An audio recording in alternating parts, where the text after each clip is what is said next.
Hello and welcome to Nerd Punch's Nerd Game of Thrones episodes 7 and 8 of Season 3. Warning, there are spoilers for all A Song of Ice and Fire books.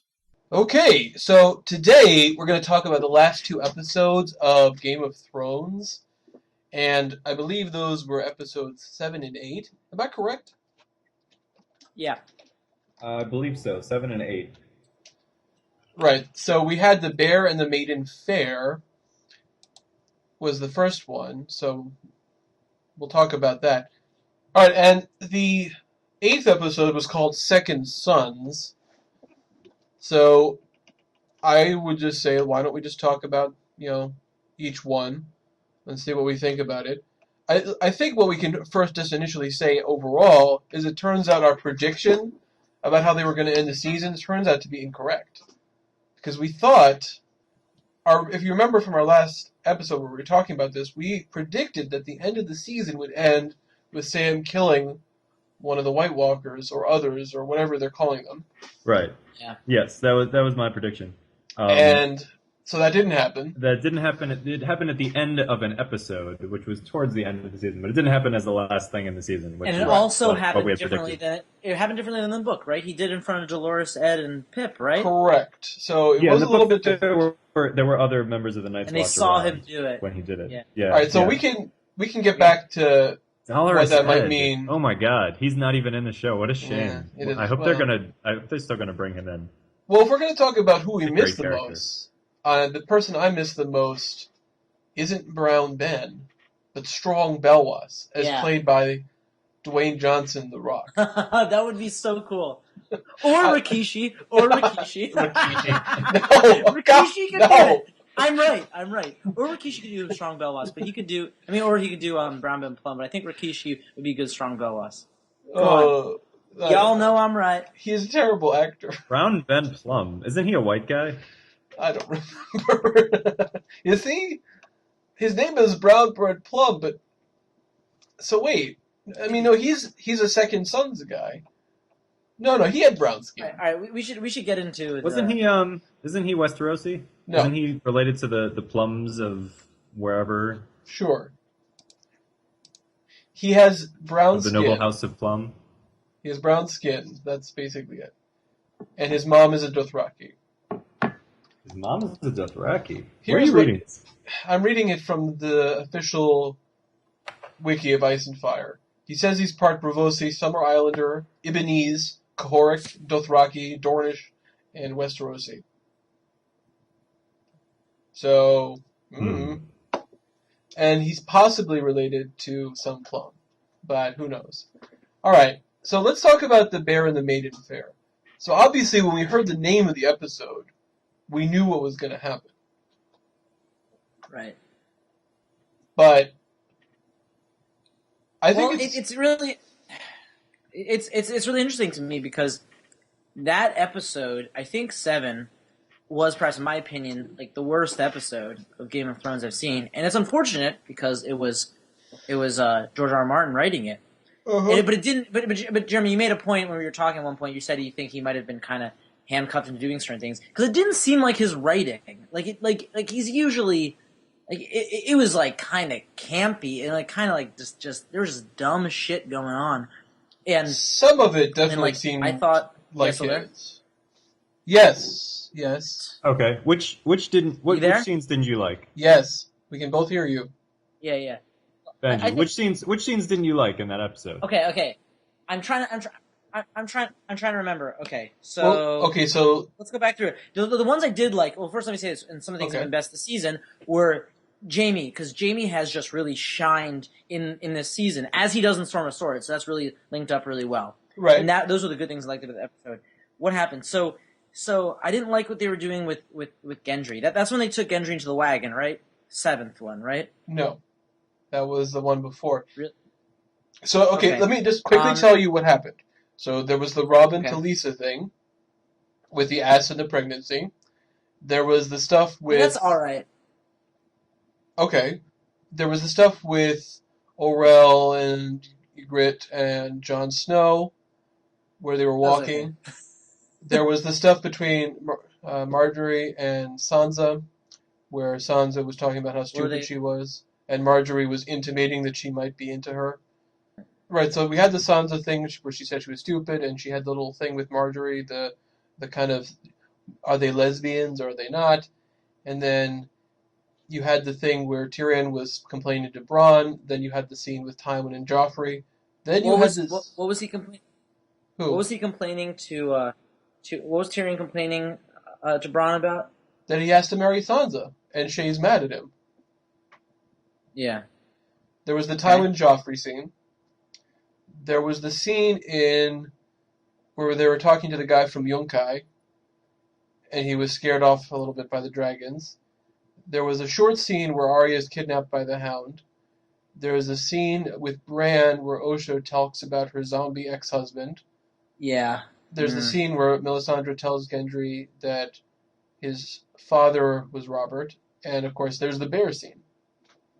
And there's a castration as well. Oh right, yes, and the emasculation. Okay, so more of what it was is that I thought it was just kind of dull. That's what a lot of it was. I thought it was just kind of a dull episode, except for some things. And maybe it's just because it was a sort of build up, and maybe that was part of it. Maybe I was just a little disappointed because it was George R. R. Martin. But I felt like there was just some stupid things I remember that I thought were said.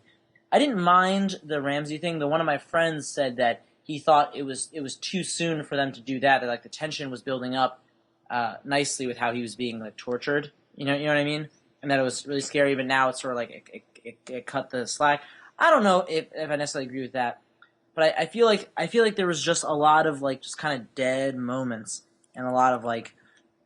Right. Like, well, okay. So let's grade them in a little bit. So and I think this last episode was the best of the whole season.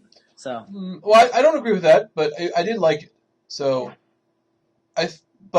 so the thing with Rob and Talisa, there are parts that were okay, but then I mean it was just sort of it seemed like okay, well let's just have more ass. Was kind of the thing. She revealed she was pregnant. She was writing a note. Are either things significant?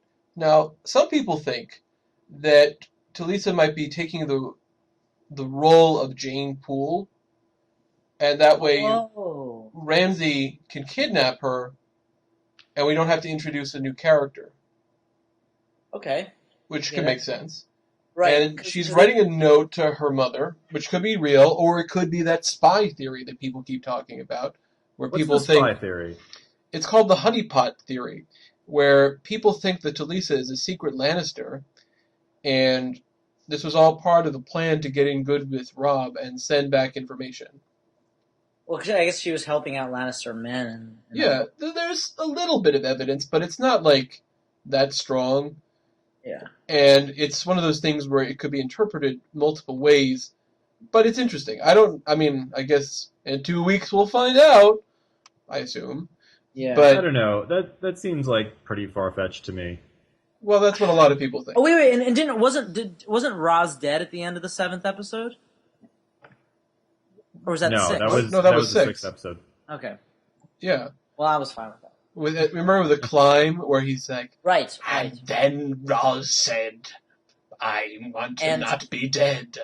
And in Baltimore, we have to make the city clean for all those who want to live in a nice, clean area. You will never be. There will never be a white head of coin.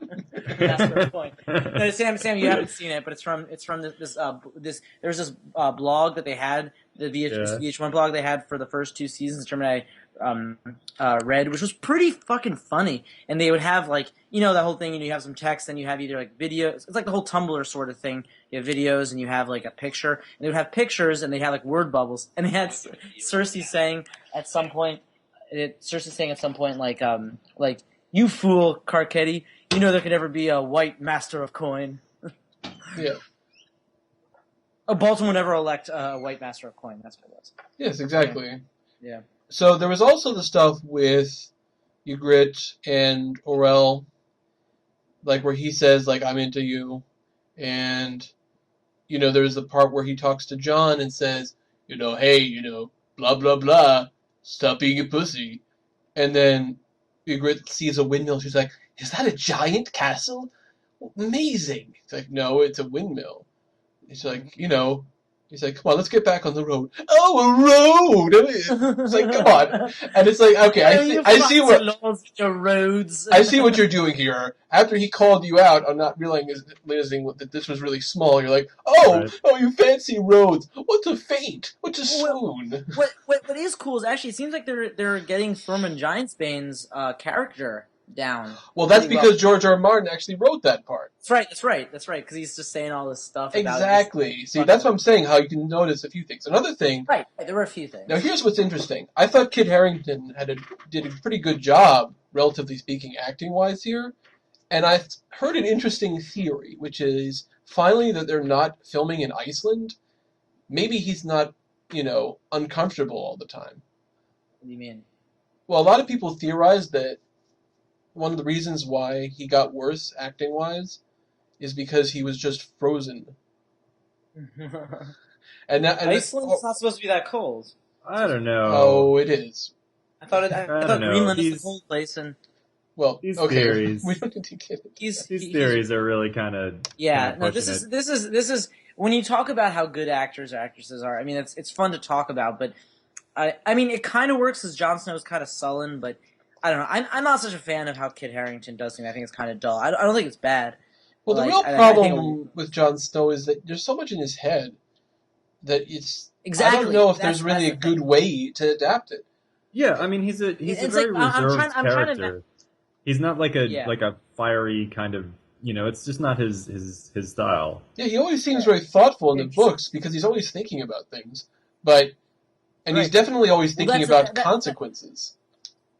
But it's hard to think, and it's going to be interesting to see his transition. See, I don't buy, and it may work out well, but I'm not buying his transition yet into becoming Lord Commander. Now they may do it well. I'm not. I don't have no hope of it. Right. And but I mean that's very far away. That's significant. And even not that far away. It's soon. It's soon. Next season. It may not happen this season, but it might happen this season. Wow. It's far away conceptually.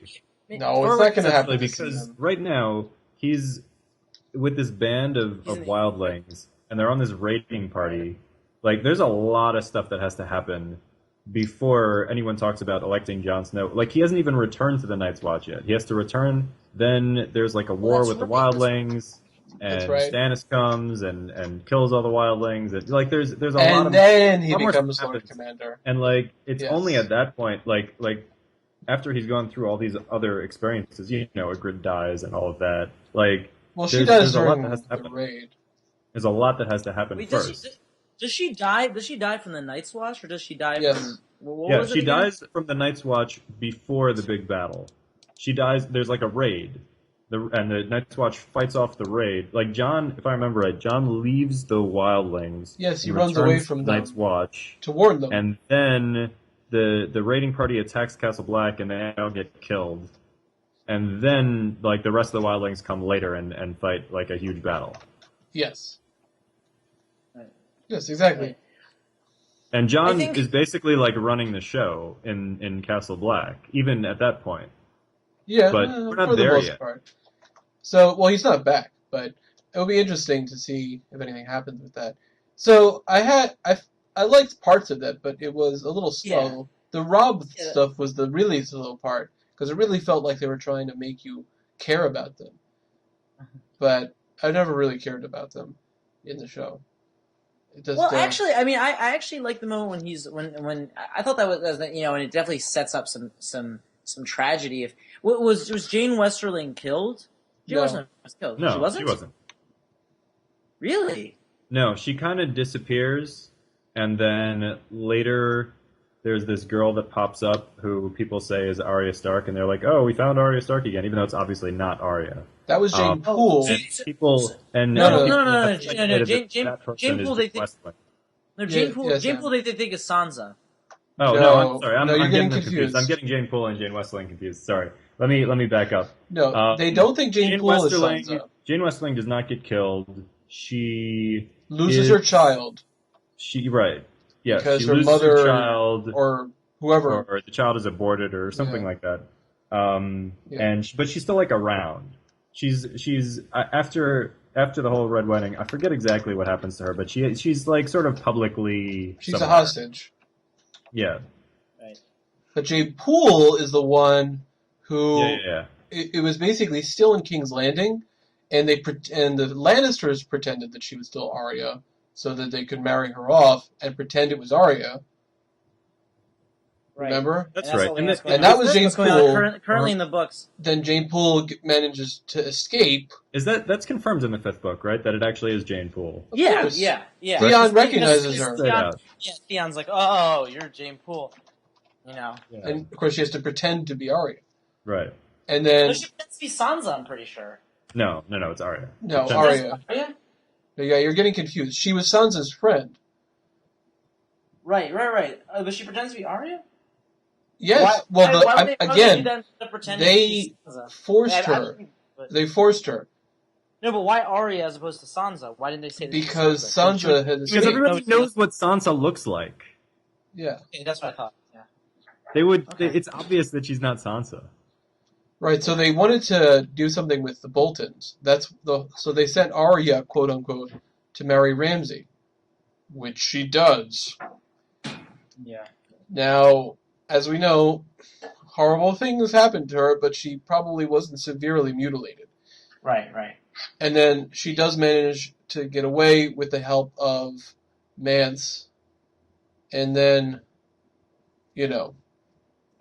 Stannis finds them. That's the end of the book of Dance with Dragons. That's right, Nance and the Washerwomen. That's right. I really And then I really do Ramsay. I sends really him- do hope I really hope that the series doesn't catch up with him at least by Winds of Winter. I hope Winds of Winter comes before they catch up, but I don't know if that's going to happen. Yeah, I hope so. Well, okay, so I think we can. So Let's what do really we do- think? So what do we think Yeah. here? I mean, I I feel like I disagree with like. you guys. I think that the 7th episode was actually pretty solid.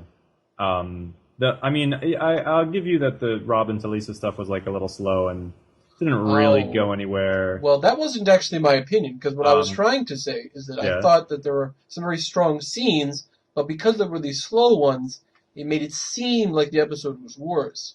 But I don't Yeah. really think it was. Like I'm saying, if you take pieces in isolation, they were good. I feel like the real problem was that part of it wasn't paced well. So you had these good scenes that work well individually, but maybe they didn't really work, one after another in the same way. So, I mean, you have like the Sansa and Marjorie thing, where Sansa's saying, "Oh, I'm so stupid, I'm just a stupid girl," and so many people are just thinking, "Yeah, finally, she admits it." I kind of feel like that was done deliberately Yeah. because they know that she's a kind of an unpopular character and everyone thinks that she's stupid. They wanted to have her say it. That bothers me. How people get really mad at Sansa. It's always bothered me. I think it's ridiculous. Like people blame her for all sorts of things, and like she can be catty. I'm not saying she's perfect at all, but she's made good things out of her situation. She also she's made mistakes, but I don't think her mistakes are something you would expect differently. You know what I mean? Like I don't think she necessarily she was like a teenage girl, like a pretty teenage girl. It's not like she's acted great all the time. The other thing is she has that sort of like Tully strength thing. I think that's the part of the thing that they show because she actually adapts kind of well. Like she adapts pretty quickly to her situations. And you say, oh, she's forced to, but some people don't adapt well, and she knows when to shut up and all that different stuff. So I don't know. Like I've always been sympathetic towards her. In a certain way, I don't obviously things should certain things she's done. I think it's a little unfair. I mean, especially what we saw from her in season 2 and the way that she sort of dealt with Joffrey by just being like completely passive. Remember Tyrion refusing to give him any satisfaction. Well, So that was the best she could do. yeah, but it worked. It was effective. Right, because he's the king. You can't deny him. But it proves Benji's point. Like she did, she was adapting to her situation and coming out, the best that she could.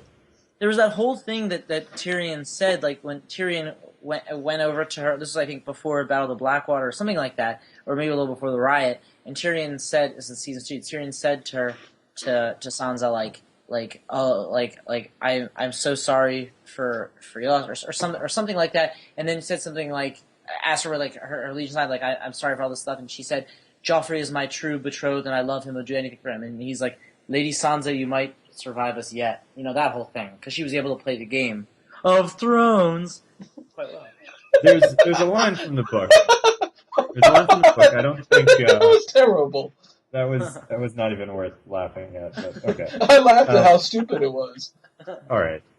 Anyway, there's a line from the book that I don't think they've mentioned on the show yet, which is that a lady's courtesy is her armor, right? Mm-hmm. Meaning, like, men have like armor, and then they fight with swords and stuff, and like women have this thing called courtesy, which means basically like courtly behavior and knowing how to say the right thing. And it basically, what it really means is just being a woman. Like that's really what they mean, just doing the womanly things, quote unquote. That's really what they mean. But yeah, what they mean is like always knowing what to say and always like saying the right thing or the safe thing or something that's knowing what to say that's gonna not get you in trouble, basically, or make you seem like you're not a threat. Person that not a threat, that that you're the person who's under control or whatever, right? Mm-hmm. Right. Sansa learns that lesson in season 2, but she's still, I don't know. I guess even in season 3, the show has still played her up to seem more naive than she probably should be at this point. Right. Well, that was where the part of the episode I liked the least, when Marjorie was talking to her about sex stuff, and she's like, "Did you learn this from your mother?" And Marjorie has a logo like pause and like, "Yes." Now, first of all, why not? Are you trying to say that Marjorie is just a whore? Because we're pretty sure that she hasn't slept around a lot by this point. So that doesn't really make any sense. And well, we don't know that. No, I mean, I think that's not true. I think Marjorie is it's pretty clear that she has slept around a little bit. I think, and that's definitely like sort of syncs up with her character in the books, that she's kind of like this sexual, not exhibitionist, but she's this like, explorer thing, and also how she dresses. I mean, that's in the show. Yeah, but it wasn't such a naive question to ask, and Marjorie kind of treated it like it was the most. It's like, oh, you. Well, remember, Sansa also like doesn't know that Loras is gay still. Which is like kind of astounding because everybody else knows except well, especially with the way he's portrayed in the considering how he's portrayed in the show, it's much more surprising. Girl, in the book, I'm a knight. Right, it's a little different. Let me have my lands. I mean, come on, it's just it's so much more blatant, so much more blatant. But that being said, all right. So the basic thing I want to say is that like. I think some of the major failures in the show, not total failures, but I really do believe this. For the most part, I think the things they fail at are things actually that when they differ from the book. I mean, really, like when I've looked at a lot of different things they've done, except for a few things, a lot of the choices they've made that are different from the book, I have found have been like maybe like I'm totally willing to admit I'm just biased because I have a picture of the book in my head. But I think some of the choices they make, I think they can go to more of this like gratuitous side or this whatever side that I don't like as much. You know what I mean? Yes. I think once again we already mentioned like the whole homophobic thing they're trying to pull, but I think it's so unnecessary. Not that they shouldn't have that, but like it's always like it's like they're trying to pull the popular card, the cheap pop, as I've said, the wrestling term for cheap pop. It's like they're trying to do that. They're trying to make it really sexual. Even this past episode, I liked it. The fact that, they didn't need to have Melisandre. Well, I guess she was seducing Gendry to I could buy into that part. Okay, yeah, fine. But it's like, I find a lot of stuff like Raz, for instance, Raz and Osha, like, when they try to be sort of seductive or things like that.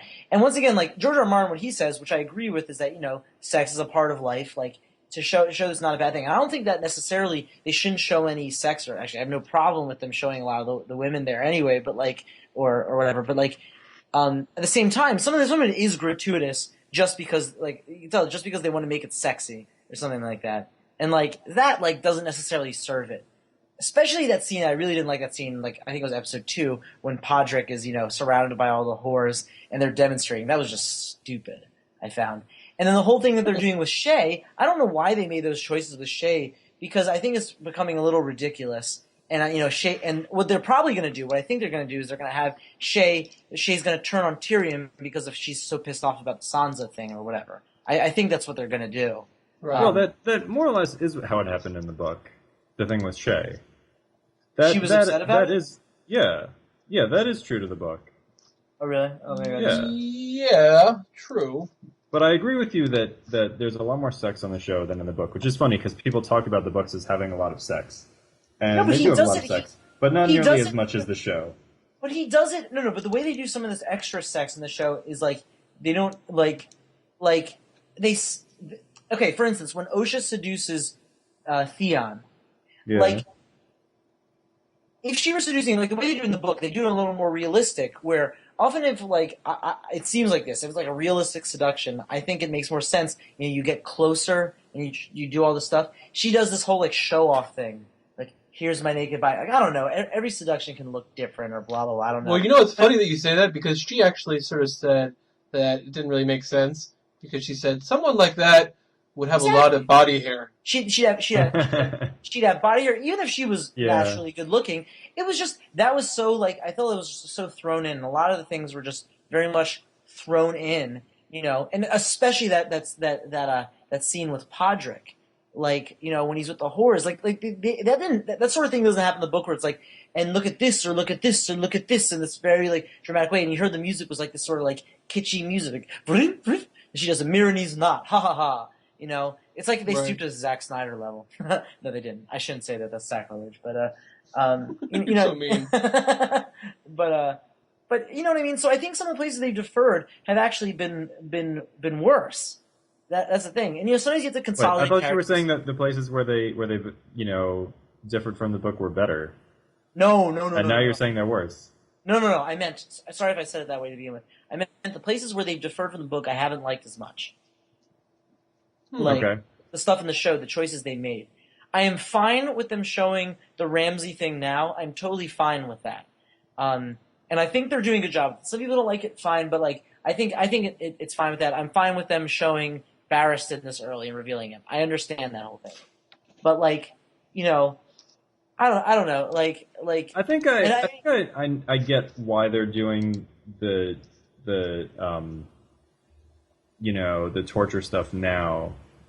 That's fine. Like it sort of makes sense to me, just because like if you didn't have, if he just disappeared. If what's his name just completely disappeared, like for a whole season, people would forget that he existed, Theon.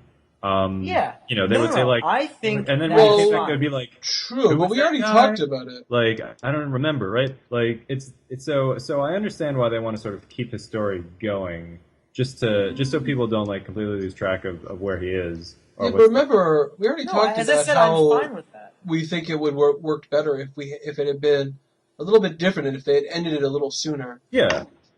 I mean, I think they are probably doing like too much, and I don't know how much more they can do, because, like they've kind of done. I mean, they haven't done all the stuff that happens to him. Obviously, there's more stuff that happens to him later on, but like it's gonna get boring. Like what Benjy was saying, like we're gonna get tired of watching Tyrion get tortured in different ways. Like, how much more can they do with him Tyrion? before? You mean Theon? Theon, I mean, Theon. Right. Like how much more can they do before we just get bored with it? Well, some of us are already bored with it. Yeah, or like Melisandre when she like puts the leech on his dick. Like I understand that. But it doesn't make it's sense. logical.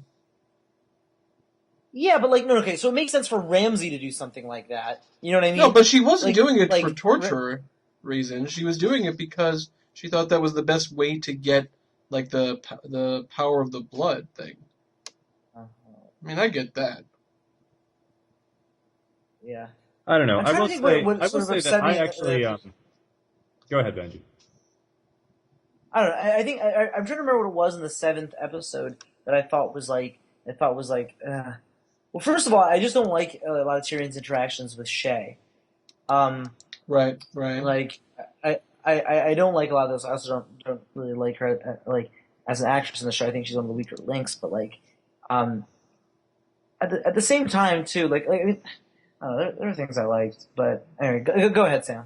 So I did like the seventh episode. I thought it was good. I understand what Jeremy's saying about like a couple of scenes, like it's, the transition doesn't really work or whatever, but almost every scene works, for what it's trying to do. The one thing I didn't like in the seventh episode was the scene with Melisandre and Gendry when they're on the boat, and she like reveals to him that he's the bastard son of Robert Baratheon or whatever. Yeah. Like it just that was all like very hokey to me. Yeah. And it just felt hokey. The episode felt hokey to me in general. I don't think the whole episode was hokey, but I thought that scene was hokey, and I didn't really like it. I mean, I understand that, like, because Gendry is replacing a different character from the book, you have to sort of... And in the book, if I remember right, he never actually finds out that he's Robert's bastard, right? That is true. He never finds out.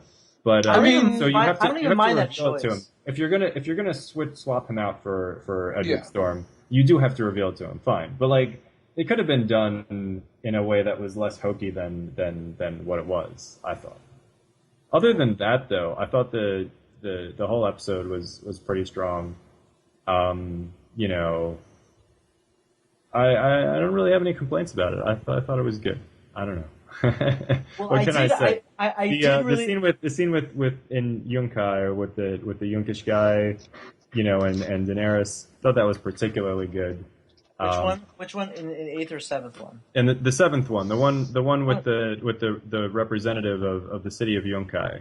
When he comes and he like makes his offer to Dany and she has to counter her, and pretty good. And I also like the Tywin scene. There was a lot of tension, and it kind of went in a lot of different directions that weren't totally expected, and so you kind of felt like this was a situation where like both sides, they started out polite, but really they're like very antagonistic, and they both have sort of like resources that they haven't quite brought into play yet, and so you don't really feel like either side really is in control, or that either person has real upper hand, and in the end it seems like Daenerys has the upper hand, but like she's still a little wary of Yunkai because they're very strong, so that was good, that's good television.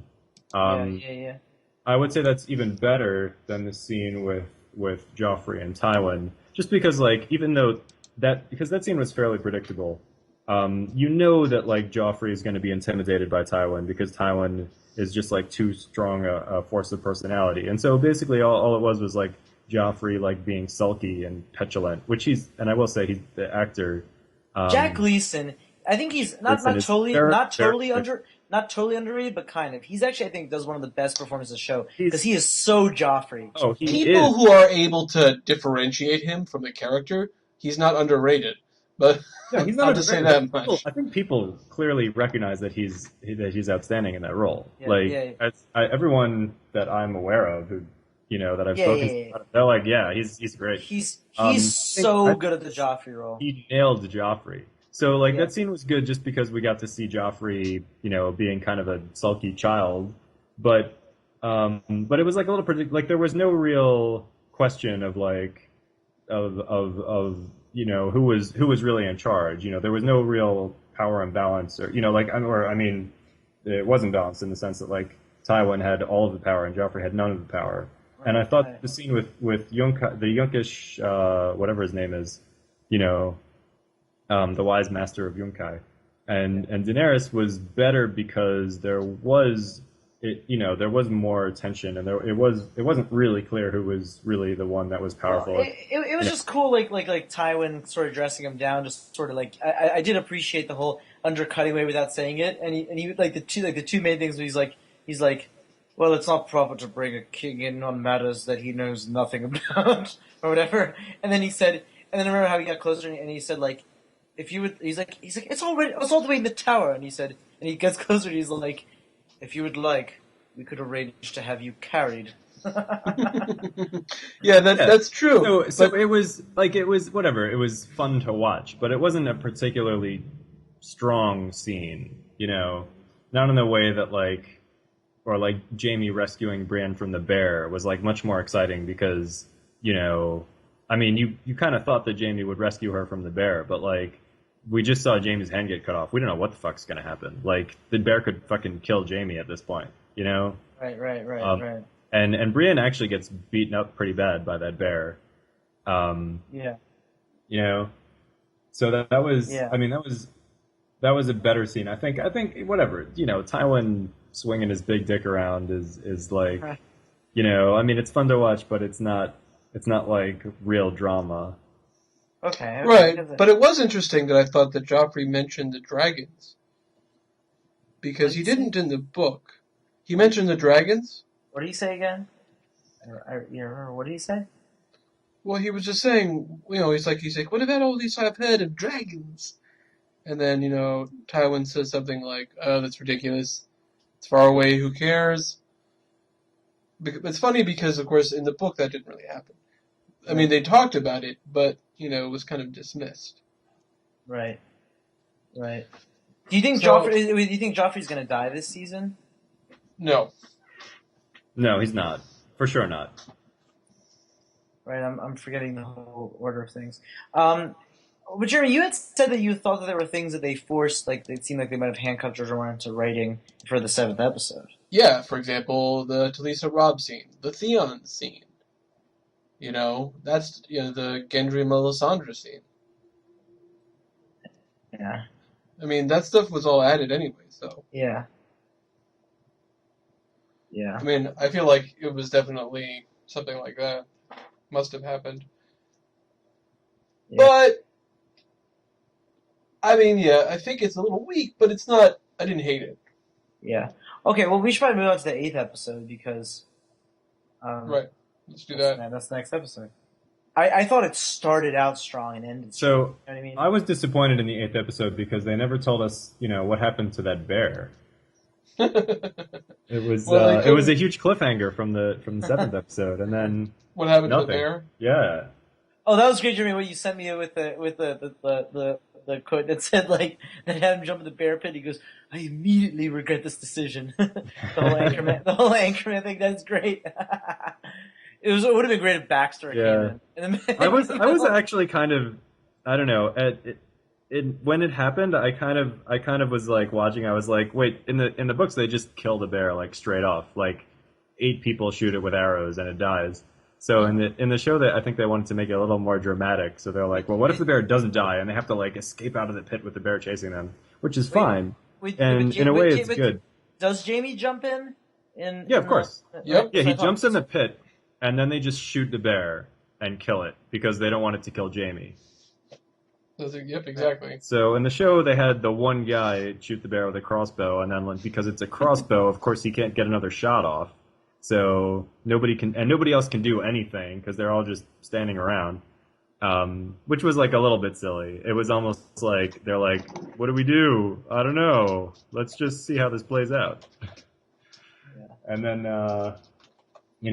and then they just sort of let it happen. So, but the point is, the bear actually lived, presumably. I guess Qyburn must have given it some kind of emergency surgery, and Wow. right.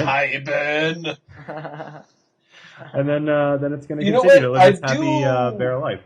I do like the guy who's playing him because he has that kind bear? of like Qyburn. Oh, Qyburn. Yeah, he's doing a good job. He Well, the guy who plays the bear is like the bear in Hollywood, essentially.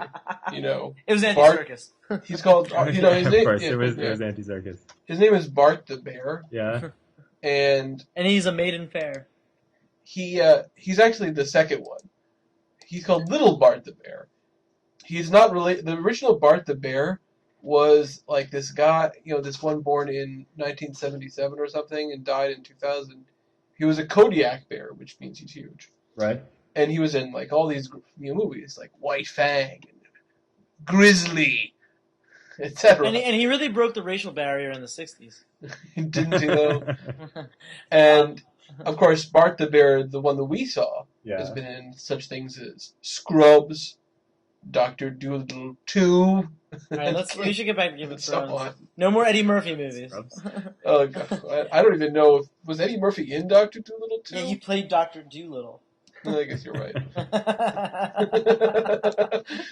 All right. So- So All right, Alright. touche. Okay, but So I thought the episode started out strong. I mean, it's unfortunate, and I am okay with this. It's unfortunate we don't get to see the whole like relationship play out totally with Arya and the Hound, because that was so great in the book. That whole thing. there's a lot more to come.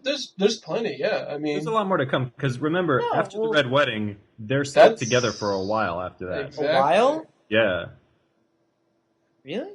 yeah. Oh.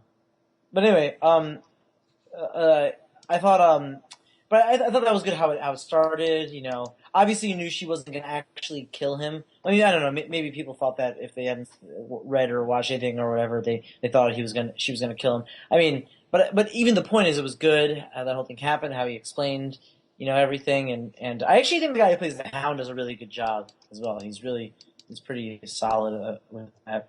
I don't. I thought a bunch of stuff was good. Hold on, let me look at your Takes list, so much Jeremy. pleasure in saying like, "Fuck the Lannisters, fuck Yeah. the king, fuck the queen," right? Yeah. But that's how the Really- Hound is. See how much he enjoys saying that. oh yeah, he He really does. relishes it. Yeah. No, it's totally true. I agree with that. Yeah. So you're talking about Arya and the Hound and Danny and Dario. Yeah. Is that how it happened in the books where he killed the other two captains, or Dario did? Yeah. Yeah, that's exactly That's what what I thought. That's what I thought. And I think he's good. I think the Dario guy is good. I think he does present it pretty well. I think that was pretty good. Now, actually, I thought the scene was good with the other captains and showing like, you know, how gross the guy was, you know, just in general, and how he was, you know, he's like, oh, let me see a cunt or whatever, you know. he was a douchebag, like Yeah, serious douchebag. it was. Yeah, he was good about that.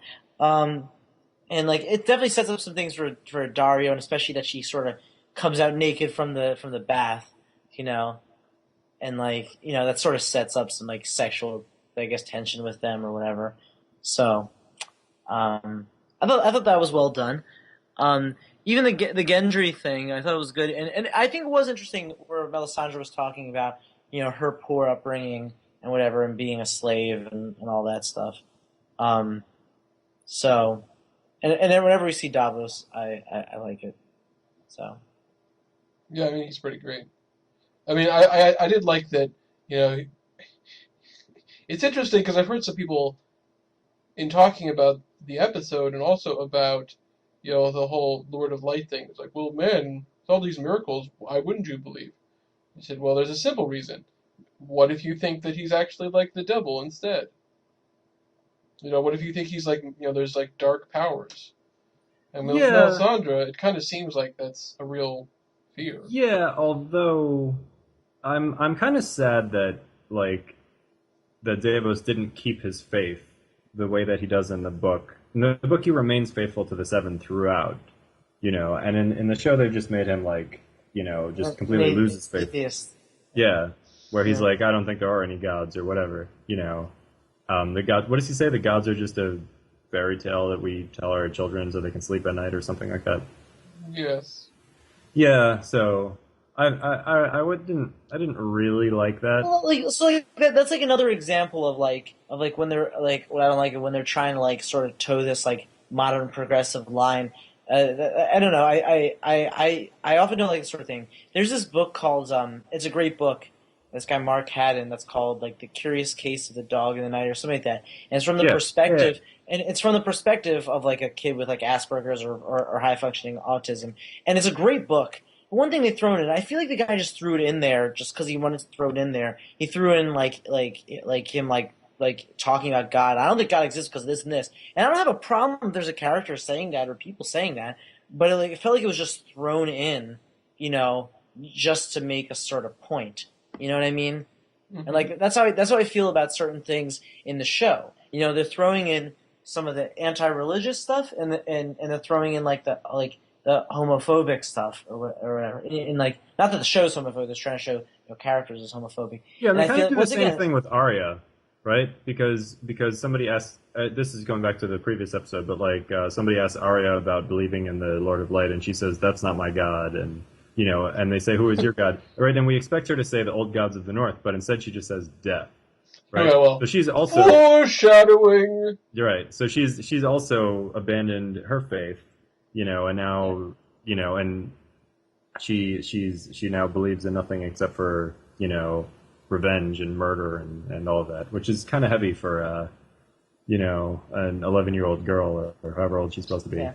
Well, I mean, she deals with heavy stuff in the book, and that's not so inconsistent. But I see what you're saying. I think, yeah. Yeah. So, yeah, I really like how they did the wedding, Tyrion and Sansa's wedding. Oh yeah. I thought that was good. I thought it was good also how like it wasn't as much of a lavish affair. And did that happen in the book where like Tyrion says all that stuff while he's drunk?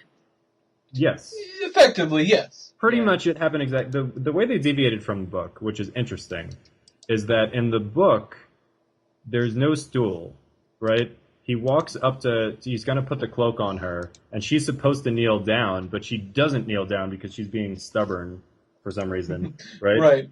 And so then eventually, like, somebody goes and gets a stool for him to stand on. So in the show, they did it the opposite. Yeah. Right? Yeah. Completely the opposite, where Joffrey, like, there's supposed to be a stool, and Joffrey's, like, goes and, like, just grabs the stool and carries it away because, he's a dick.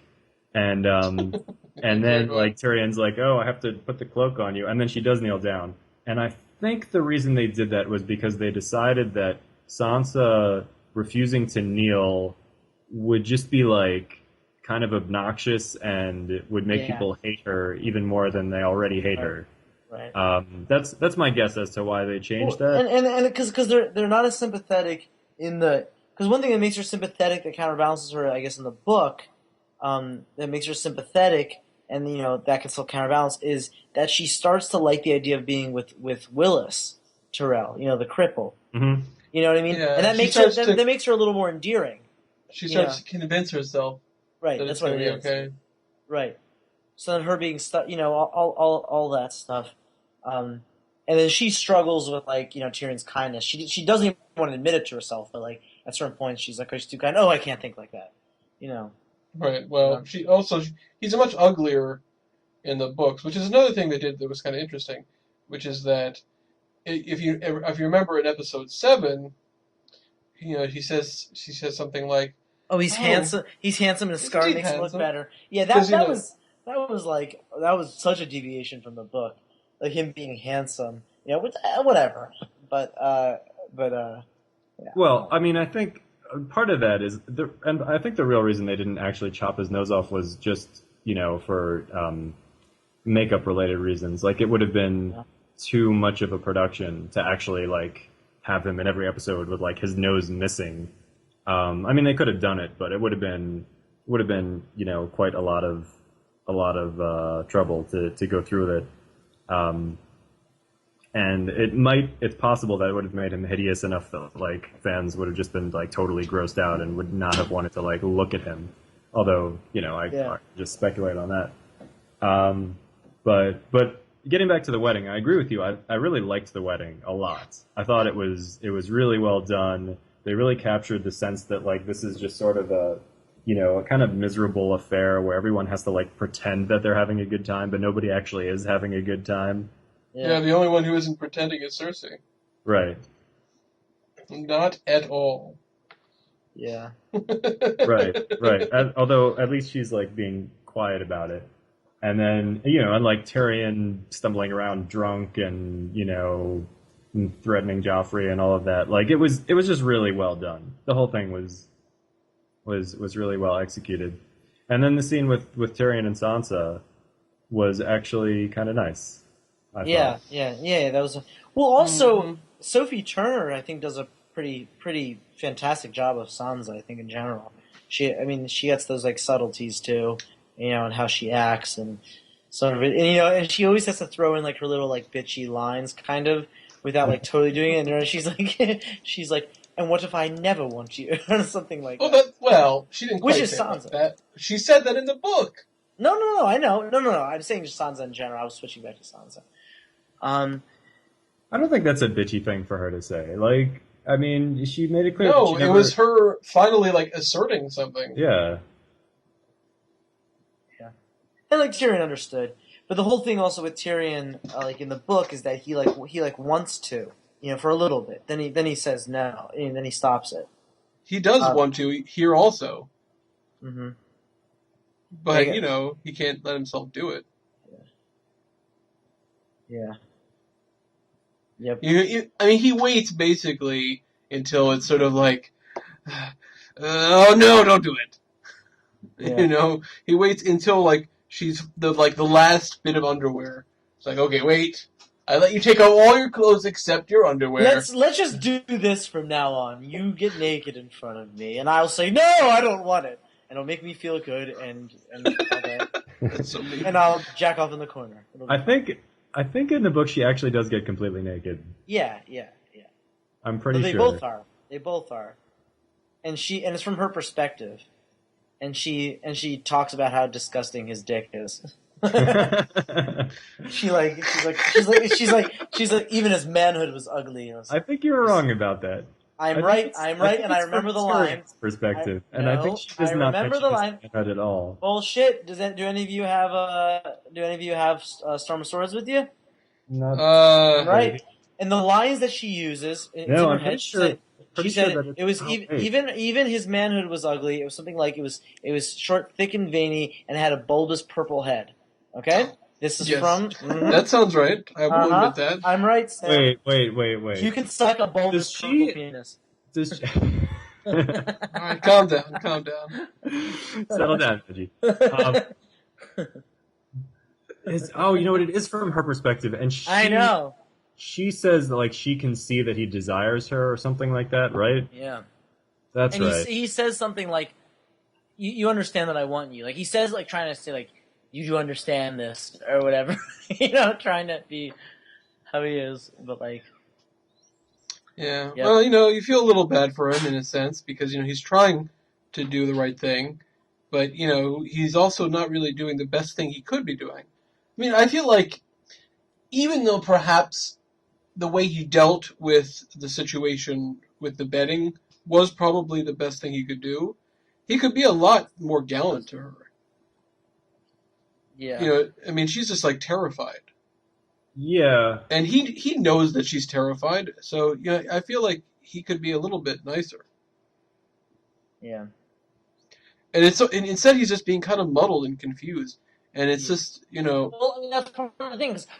Part of Tyrion's character, which is totally true, and part of his reputation, but kind of true, is that he is kind of desperate too.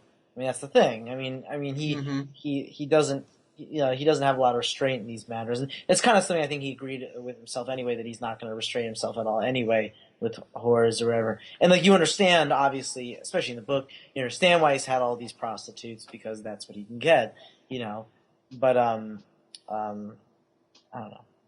So. Right, I want to get back to talking about Daenerys and Dario. Oh, okay. Well, so he doesn't have his blue beard. Right. No beard. That's fine. There's no flipped blue beard. Sometimes it's hard. Yeah, but sometimes, just like how sometimes it's hard to have the same kind of thing in a comic book in real life. Right. Sometimes it sounds cool. Wow, listen to you calling back to our regular podcast. In the Game of Thrones podcast. Well, I mean, I feel like there's some truth to that. That's called synergy, folks. Exactly. Yeah. Well, I mean, I think that it worked with Khal Drogo. They still made him, have him have sort of like not totally ridiculous dress, but like something like that. But I guess he didn't have different colors. They could have still had him have some facial hair, have Dario's facial hair. I don't mind that they didn't like. Maybe they were trying. He's fine the way he is. I think he's doing a good job, and it seems like he'll be able to carry it pretty well. And he's a different character than Khal Drogo. Like there's some similarities. She really likes these. I mean, she's a badass bitch. So she likes these like super like violent, strong men or whatever. But like Khal Drogo and Dario are a little different. But Dario's totally different because Dario is like really charming. Dario is like he's more like a Salad San kind of character. No. Like I'm going to fuck the queen, but I'm not going to rape her. I'm just going to fuck her, right? Like, Yeah. No. Yeah. Remember what he said to like Matthew or whoever he was, or whoever to Davis' son, and he was like, "I'm very persuasive. How do you know? I've never tried to fuck you." right. Oh, that's right. Oh, that would have been so good to keep him. Oh well. Yeah. Exactly. Hold So my point is just that I wanted to talk about is like I'm trying to imagine what Jorah is gonna say when he finds out that Dario got to see Daenerys naked. Do you think Khaleesi. Dario's gonna say that though? I mean, Like that's all it took, just two heads of her enemies, two men that wanted to kill her. well, that's I could have done that. That's pretty Two men that want to chivalrous. kill her. That's what it takes to see her naked. Come on, Sam. You think? Listen. I think it's realistic. Two men want to kill you, then the guy cuts off their heads and presents them. I think that would turn a girl on. No, I'm sure it would. You gotta know how to please a lady, Sam. This is how you do it. I'm sure it would.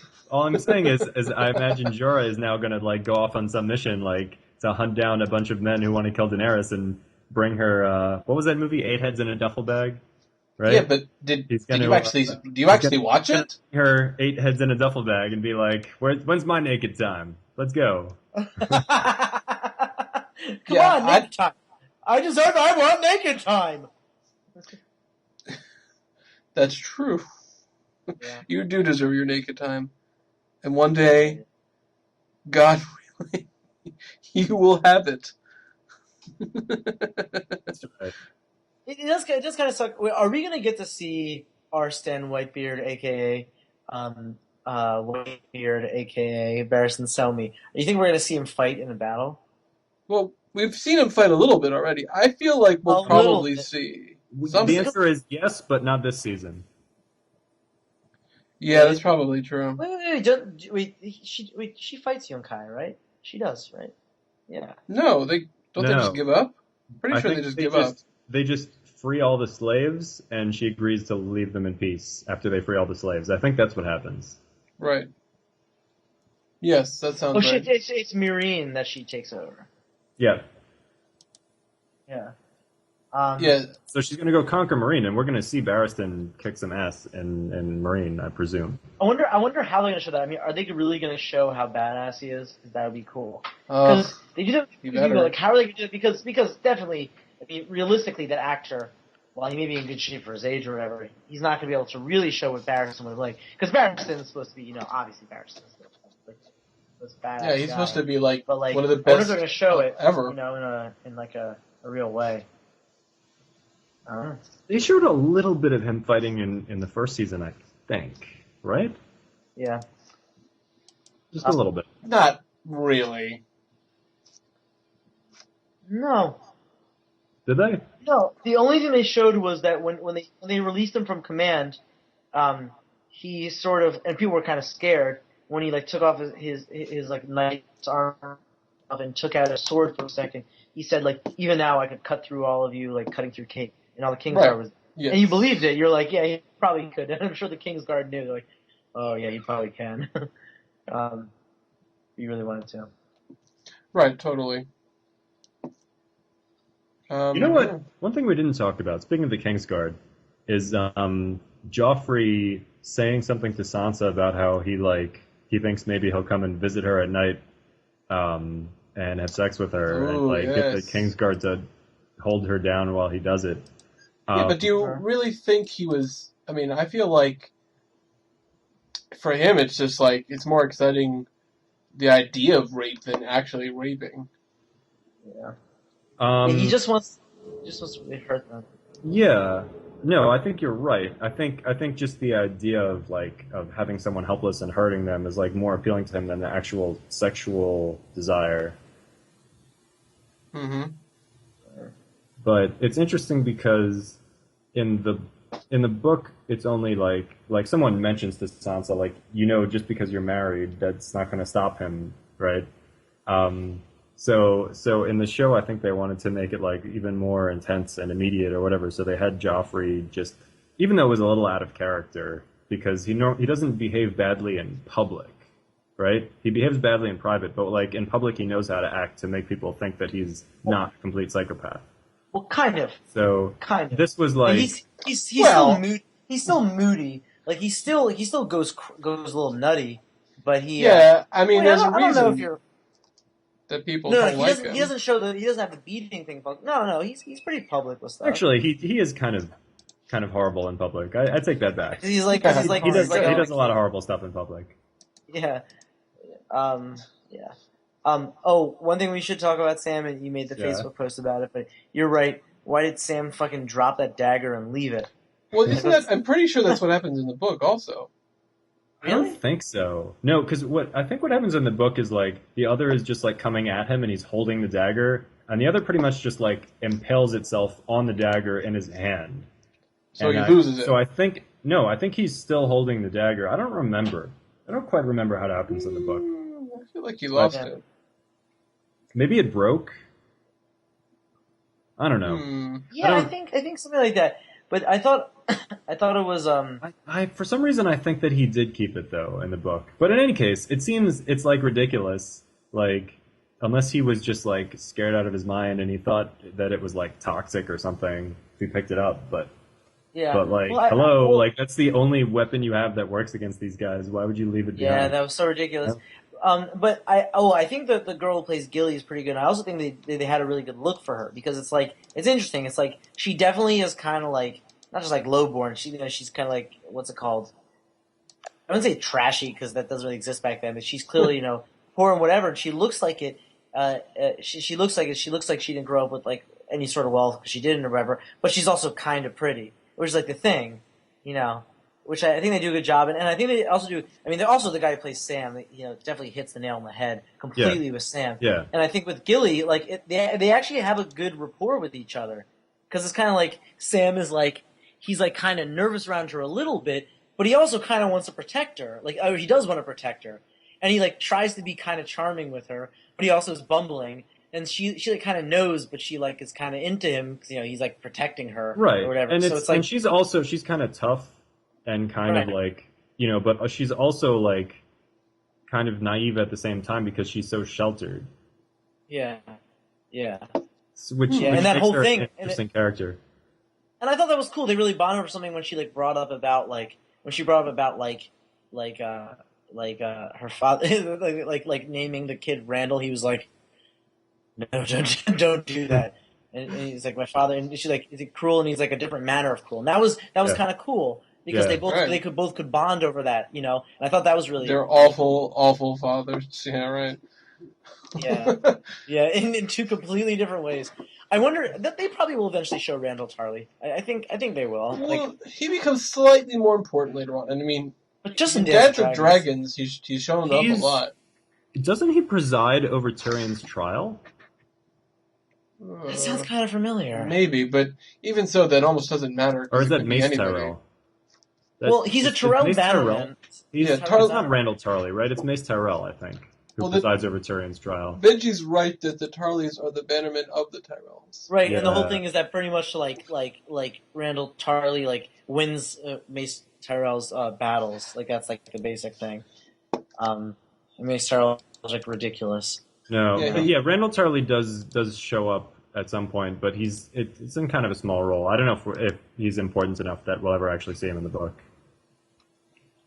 Well, he shows up. He shows up later on in Dance of Dragons when Yeah. after Tywin's dead and they're in the and they're in the small council and like Kevin Lannister and Mace Tyrell has he's the hand of the king and he has like a chair shaped out of a hand or like a chair like shaped into a hand just for him and he has no clue what he's doing and he's just like being good old Mace Tyrell. Yeah, well, I don't know. It's a little weird that way, but I'm curious. I mean, I am sort of like it is interesting because I'm looking forward to and not looking forward to the Red Wedding because I mean, hopefully they do it well. But it is it is one of the most like heart wrenching scenes. So like seeing that whole thing, I'm trying to think about how they'll do it, and how they'll have. What's really interesting is how they'll have Catelyn react during it. Like, do you think she's gonna kill the Frey, like the simpleton Frey? You think that whole thing's gonna happen, and she tries to like go over to Walder and try to be like Lord Walder and like tries to go and kill him kind of or something like that? Do you think they'll I hope do that? so. I hope Do we have one? Huh? Is there one? Is Is there one what? I mean, is he been introduced? No. the son? Jester No. hasn't been. No, he hasn't. So that's the thing. So maybe they'll have her try to like go and just attack Walder Frey. That would kind of make sense. But part of also the thing that's so heart wrenching about the Red Wedding scene is her internal dialogue. Like that's the thing about the Red Wedding scene. It's not just that they're all being killed. It's like Catelyn and her response to it is like really, and how she goes from like the extreme like pain and sadness to madness, and like that whole thing is really what heightens the scene so much. And it's the whole thing that it's like she said something like Walder Frey didn't keep his promise, but she did. Like because remember she held like the great grandson, rather, the simpleton. She held him up and said, I will spare his life if you let my son go. And then once they kill Robb Stark, immediately she goes and she's like her dialogue is like, Walder Frey broke his promise, but Catelyn kept hers, and she killed him. And Walder's like, I never really cared about her anyway. That's true. Anyway, One thing they haven't really established on the show is just how big the Frey family is and how many sons Walder Frey has and grandsons. It kind of did in the first season. It kind of did.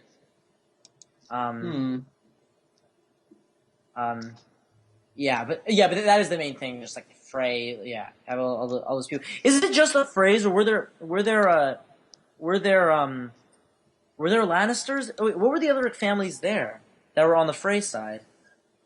Were the Boltons there? The Boltons were there. Yeah, right. That's the whole thing, because they right. said, because Jaime Lannister actually sent his regards. Remember in the 7th episode, and they're like, Jaime Lannister sends his regards, and that's what he says before he does the deed. I think the Boltons are the only one of the Stark Bannermen that actually like turn on them at the wedding. I think. Wait, is that possible? Yes, it is possible. You're right. That is what happens. Yes. So that's interesting. It's a good point, because I guess that'll be interesting. Of course, we haven't seen anything with the Manderleys, but The Manderleys. We see that later. Oh man, I'm just looking imagine forward to what I think they'll do. What I think they'll do is like during the wedding, they'll kind of make the point that there's like a fuck ton of Freys everywhere. Yeah. Just to like establish the fact that like basically like Ned Stark's entire contingent is like outnumbered by just the Freys. Well, that'd be a good way to do it. You mean Okay, so now I know we were just talking about Mr. Manderley himself. I hope they have a scene where they slice later on, when they slice open one of his like triple chins or whatever. 'Cause that's just so great. He doesn't die because it protects his neck. he's got a protective layer. All right. So a little bit of stud casting. He's either played by John Goodman or John Goodman isn't nearly fat enough.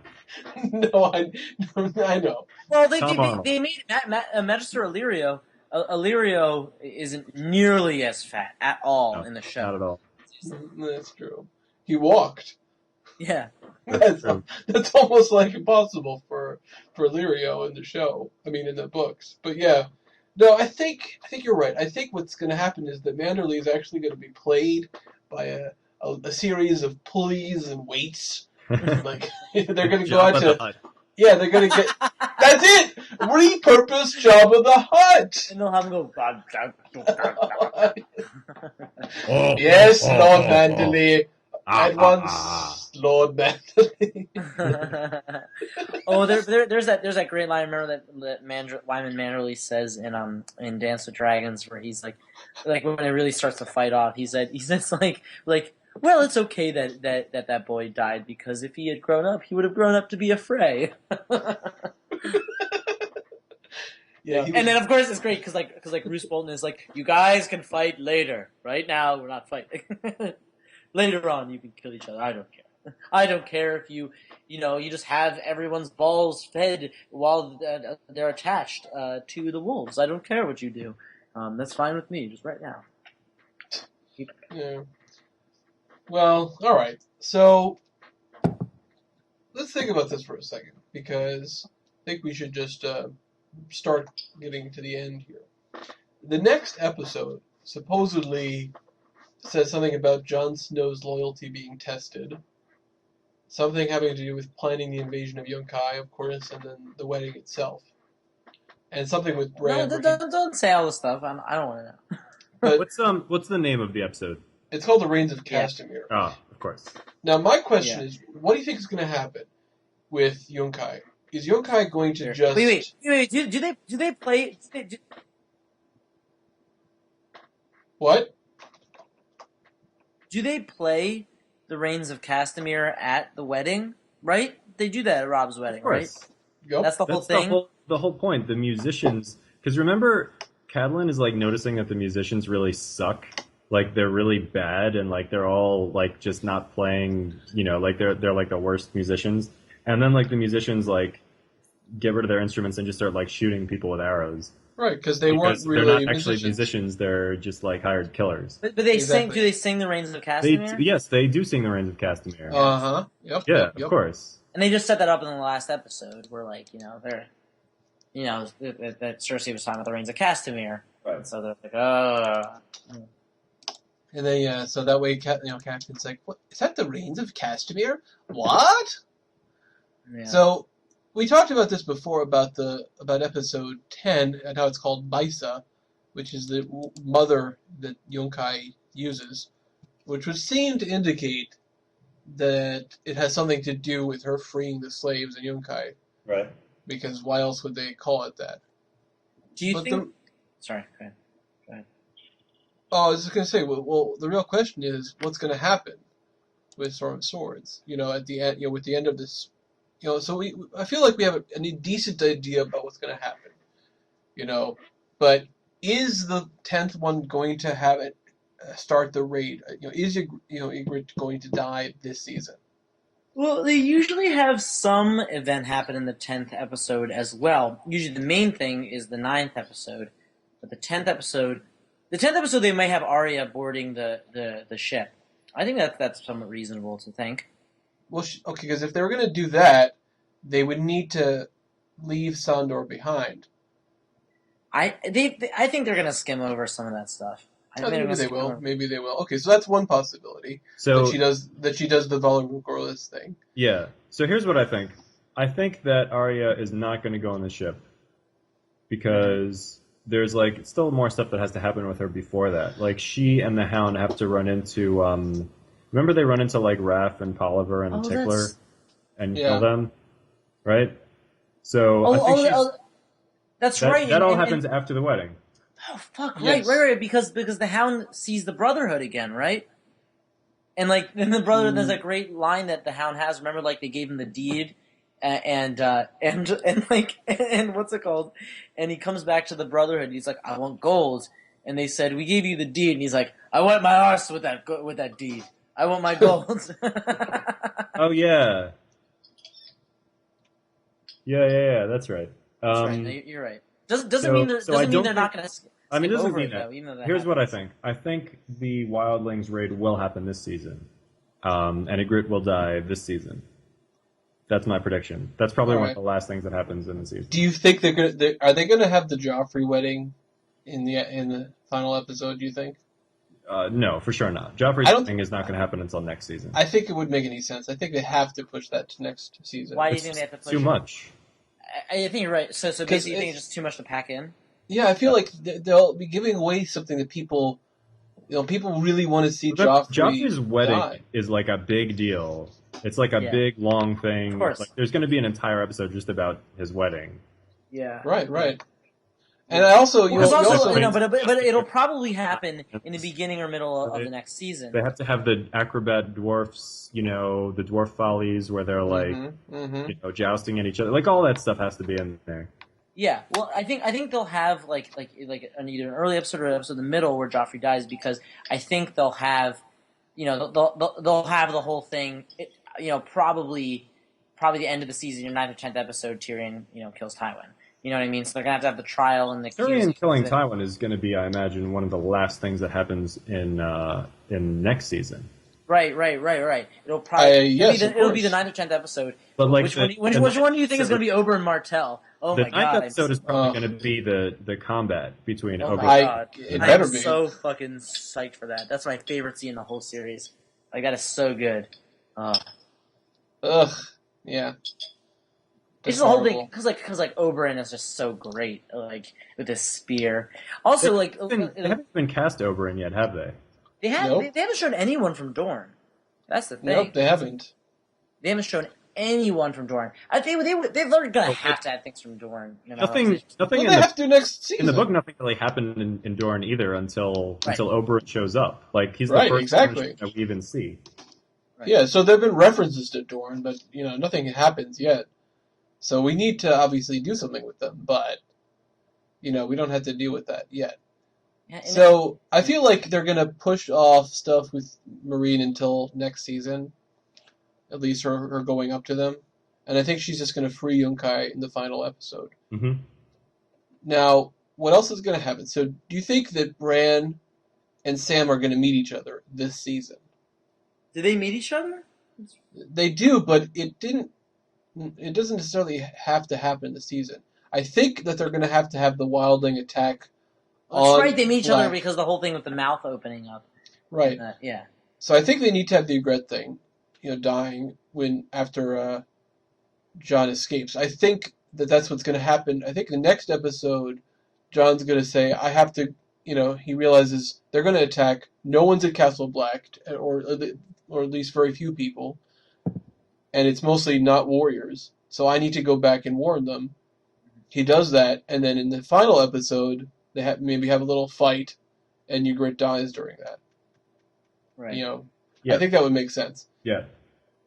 Now, it's also interesting because the thing is, we can't have Davos trying to rescue Gendry until all three guys die. Because that's the whole... Oh, that might happen in the 10th episode. Balin... Balin. That's the thing. Maybe Balin will die? Balin might die. That's a good point, because that way you could sort of... It might end on that because remember, Robb, and then Balin, and then it's and then a little cliffhanger, like, oh, what about Joffrey, or whatever. Yeah. You know what I mean? You know what? I like that. I do like that. Yeah, I think I think there's a good chance that Balin might die. Yeah. Oh, that would be... Okay, so... Do we think that that's going to be the final scene? I think it might. I can't say for sure, but I think there's a good likelihood that's going to be the. No, it might be like a last scene where you show Balin dying, and then maybe they show seeing the fire with Melisandre or whatever. You know what I mean? And it's two down. Not that she's going to say two down. Two down, bitches. And then she has a mic that she's constructed. He's like, this is an ancient Giscari invention. Nobody knows what it does, but everyone looks cool when they do this, and then she just drops it. Yeah, right.